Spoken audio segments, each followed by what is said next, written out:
Thursday, everybody. Week 7 of the high school football season is in the books, and what do I always say, Hayden?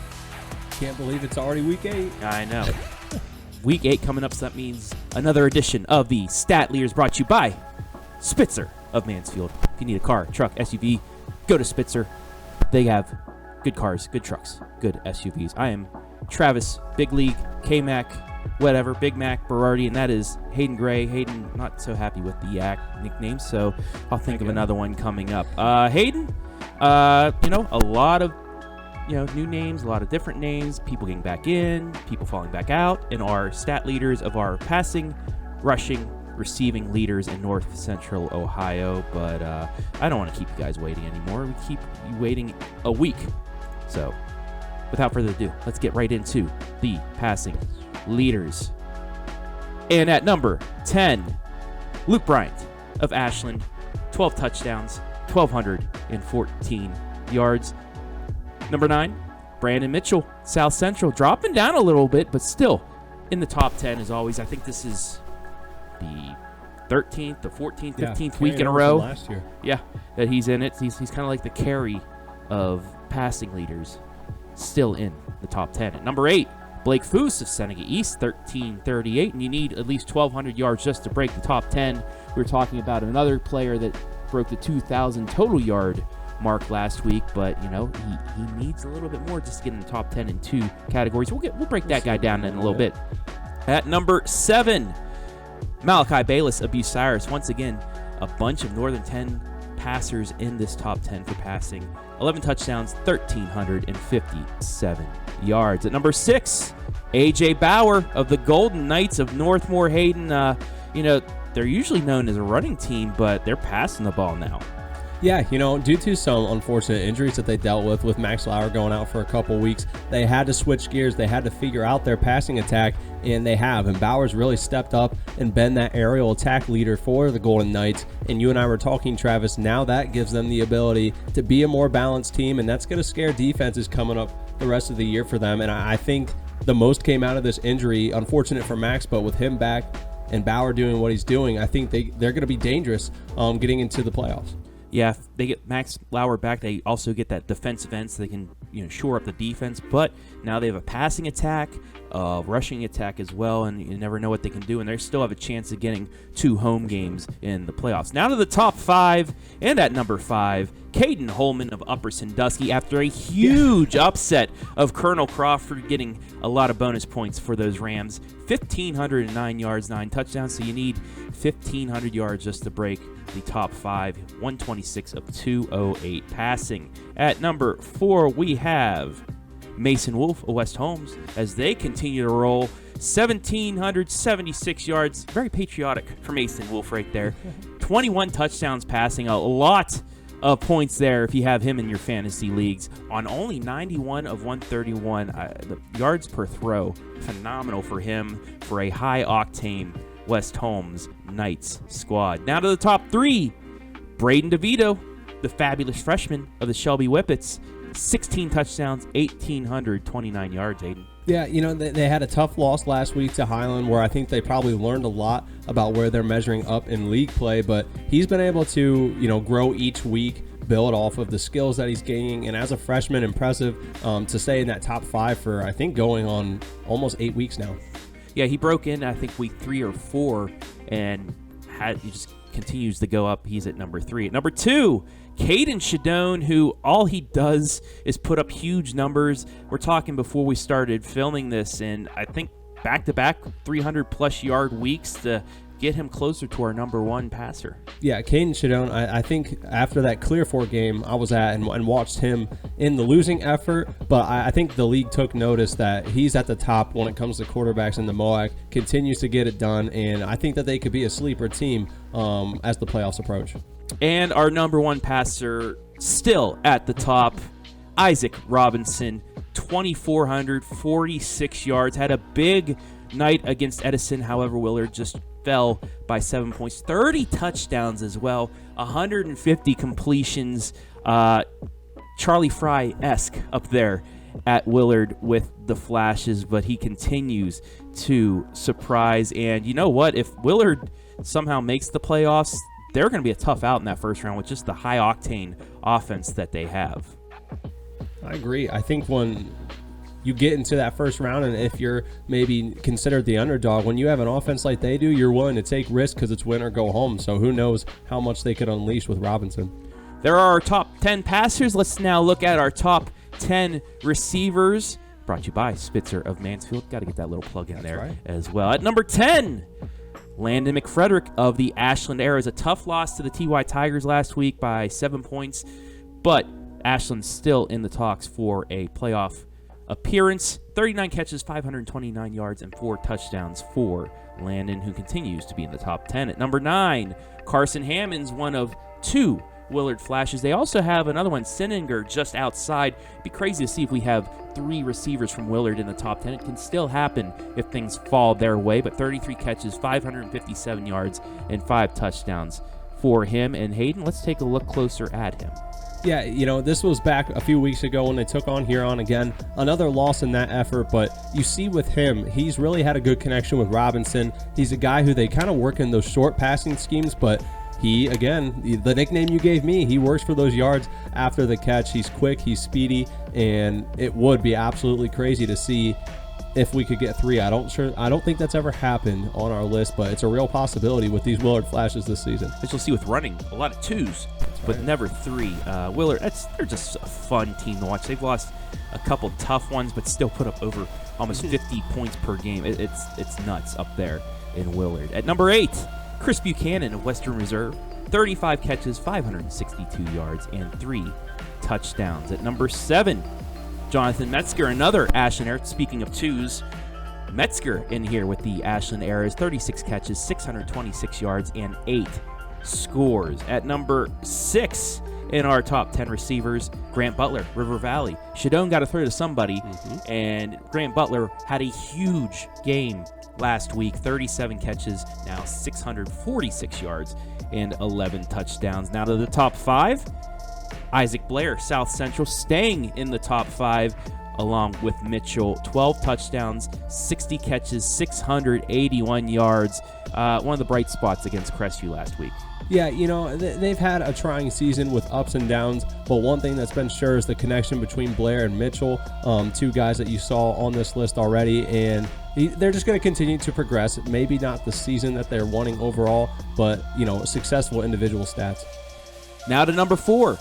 Kyle Maltrich staying up there in the top 5, 32 catches, 741 yards, and 12 touchdowns for West Holmes in that Division 4, Region 14. Them in Glenville right now fighting for the top spot, and that could be a regional championship appearance. But, you know, there's some teams from around here that might have something to say. We'll find out here in the next couple of weeks. At number 3, Cam Robinson. And there's the other Willard flash.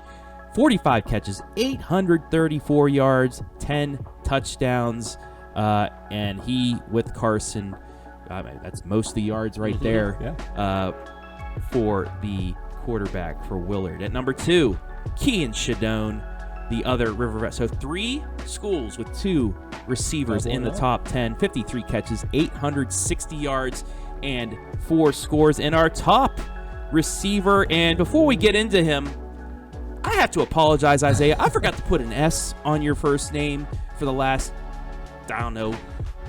7 weeks.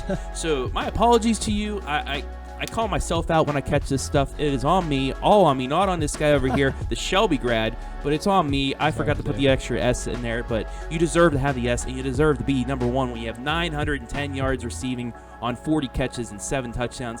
another Shelby Whippet's looking like it's going to have a 1,000-yard receiving season. Yeah, I think that's as sure of a thing as possible here for Isaiah. The connection between him and Braden has been great all year long, and definitely a kid who I'm sure has to be getting some looks to go play a wide receiver at the college level.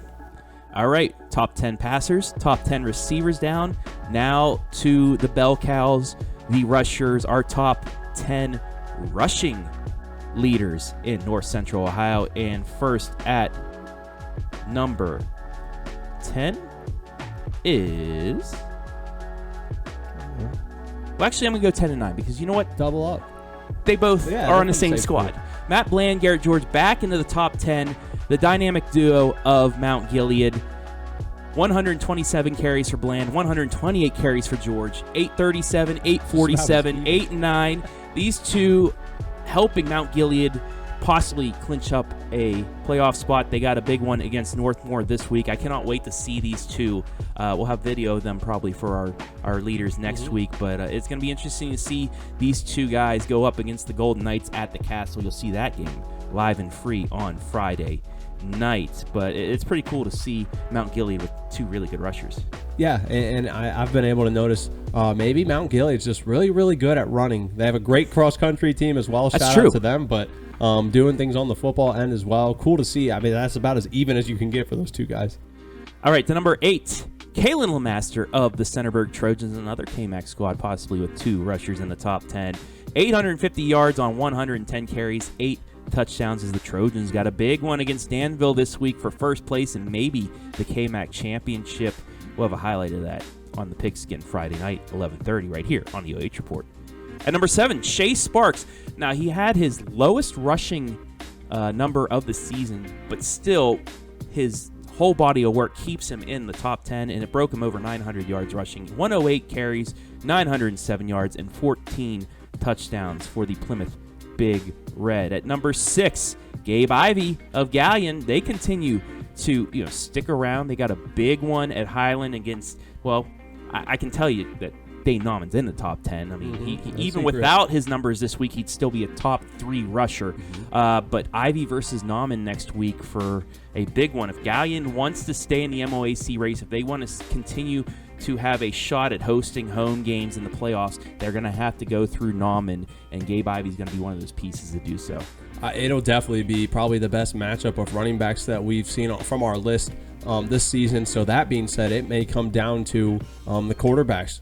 If the running attack's equal for each team, Prosser's had a breakout few games for Galleon, so it might be a battle of the quarterbacks as well. All right, to our top 5, and at number 5, Ben Berger of St. Paul.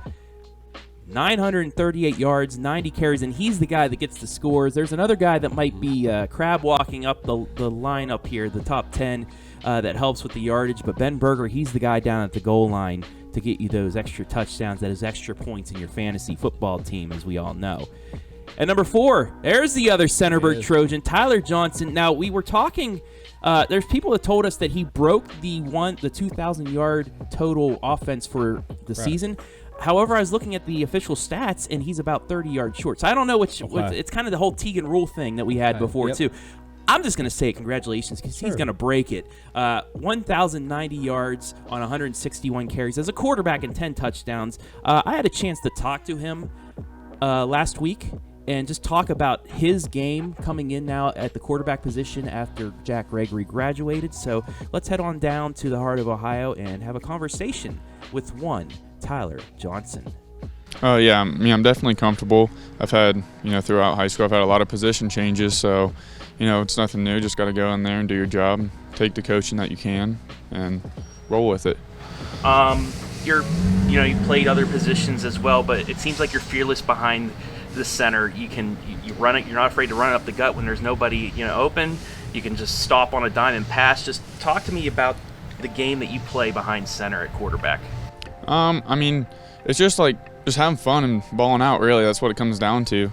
The guys up front, they do a really good job, so they allow me to do things. But, I just kind of ball out, and, you get lost in the game where it's like it turns into a game. You're not really thinking about it. It's a game you're playing. You want to beat the other team, so, yeah. you've already been tested. You had a tough loss week 1, but you guys seem to be getting better week by week. And then you got revenge on Loudonville, with the last second touchdown. Does it seem like just the momentum keeps building here for Centerburg to where you could possibly finish with the KMAC championship and a high seed in the playoffs? Yeah, I think so.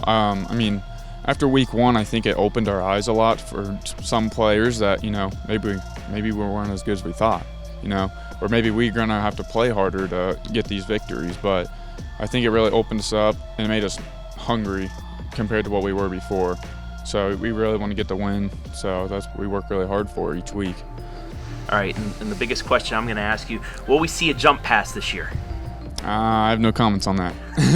So there is one Tyler Johnson in the top 4 with 1,090 yards. He's a fun guy to talk to, and at the end, like you heard, I asked him, "Are you going to throw the jump pass?" He said no comment. So maybe they have that. Maybe he has that saved up for the Freddieburg game. You never know, but it'd be nice to see. I'll be going their game against Northmore as well if they pull out the jump pass that he has in his arsenal. Now to the top 3, and at number 3, Quincy Crabs. There is the Crab Walk. Over 1,000 yards rushing, 1,094 yards on 151 carries, 11 touchdowns.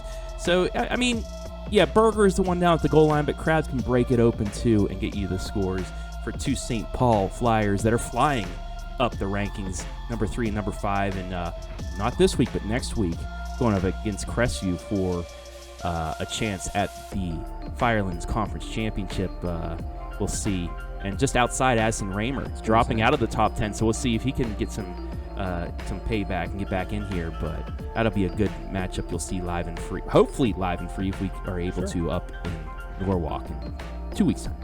Now to number 2, Tegan Rule of Fredericktown. The Freddies, a tough loss at Loudonville, but that's a tough place to play. It turns out Centerburg barely escaping there, but Tegan Rule continues to stay in the top 3, 172 carries, 1,230 yards, and 15 touchdowns for the Freddies down in Fredericktown. And our number 1 rusher, who else but Dane Norman. Just a huge game against Shelby on Friday night. Again, another guy, we mentioned it earlier with Shadone, but another guy who's put up 2 back-to-back 300-plus yard rushing games. He did it on 39 carries last week, and I believe had 5 touchdowns.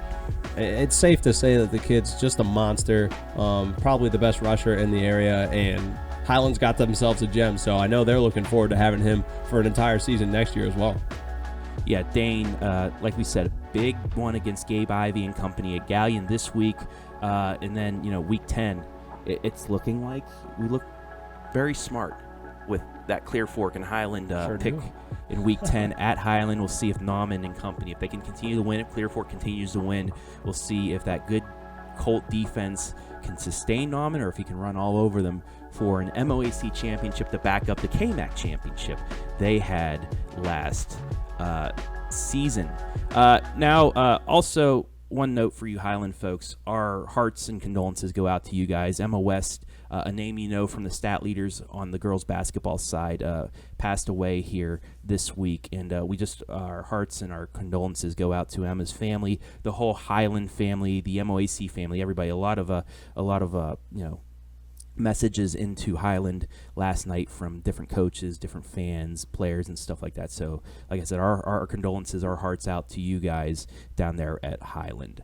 Want to add anything about these leaders, Hayden?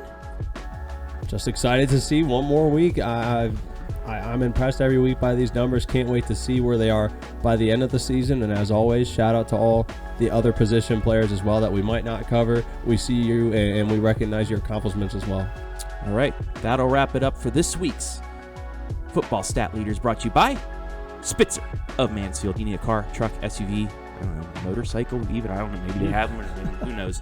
But you want it, go to Spitzer. They have some good stuff for you. But for now, he's Hayden, I'm Travis, and we'll see you next week on the Stat Leaders.